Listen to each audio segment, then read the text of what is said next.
Common Craft, the successes and failures of Theodore Roosevelt. Welcome to our Common Craft video. Today we will dive deep into the successes and failures of Theodore Roosevelt, the 26th President of the United States. We will also explore not just his impact on the U.S., but on Panama too. Let's get started. Theodore Roosevelt was born on October 27, 1858, in New York City. He came from a wealthy family but faced health challenges as a child. Determined to overcome these obstacles, he became a passionate advocate for the outdoors and physical fitness. Before becoming president, he was a rancher in the West, a soldier during the Spanish-American War, and served as the Assistant Secretary of the Navy. His diverse experiences shaped his vision for America. Now, let's explore some of Roosevelt's key successes in the U.S. Trust busting. Roosevelt was a pioneer of antitrust legislation. He took on powerful corporations, most notably Standard Oil and the Northern Securities Company. This effort promoted fair competition and aimed to protect consumers. By breaking up monopolies, he laid the groundwork for modern economic policies and consumer rights. Number 2, conservation efforts. Roosevelt had a profound love for nature. He established 5 national parks, 18 national monuments, and 150 national forests, totaling approximately 230 million acres of protected land. His actions not only preserved natural beauty, but also promoted outdoor recreation and biodiversity, leaving a lasting environmental legacy. Number 3, regulating railroads. The Elkins Act and the Hepburn Act strengthened the Interstate Commerce Commission. These laws regulated railroad rates and practices, ensuring fairness for farmers and consumers. This helped create a more equitable economy, particularly benefiting rural Americans who depended on fair shipping rates.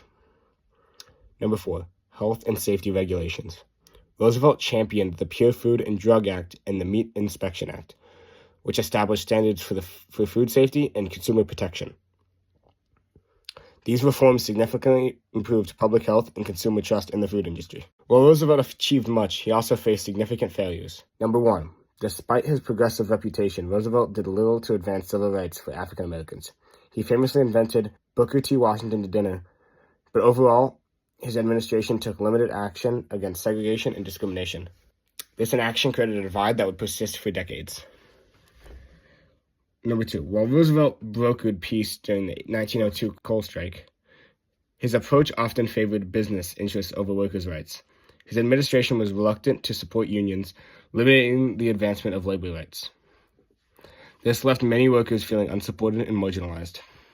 Finally, Roosevelt's approach to foreign policy was marked by the phrase, "speak softly and carry a big stick." While he sought to establish the U.S. as a global power, his interventions often led to tensions with other nations. Now, let's turn our attention to Panama. Roosevelt's most notable international success was the construction of the Panama Canal. In 1904, after a failed attempt by France, the U.S. helped Panama gain independence from Colombia. The strategic move allowed for the canal's construction, which was completed in 1914. The canal significantly reduced travel time between Atlantic and Pacific Oceans, enhancing trade, military movement, and economic growth. For Panama, the canal also meant economic opportunity and visibility on the world stage. However, it also brought challenges, as the U.S. controlled the canal zone until 1999, leading to feelings of resentment and a struggle for sovereignty. This complex relationship with the U.S. shaped Panama's political landscape and identity as a nation. In summary, Theodore Roosevelt was a dynamic leader whose successes in trust busting, conservation, and foreign policy reshaped the United States and influenced Panama. Yet his failures in civil rights and labor relations remind us that leadership is complex and often imperfect. Thank you for joining us, and what do you think about Roosevelt's legacy?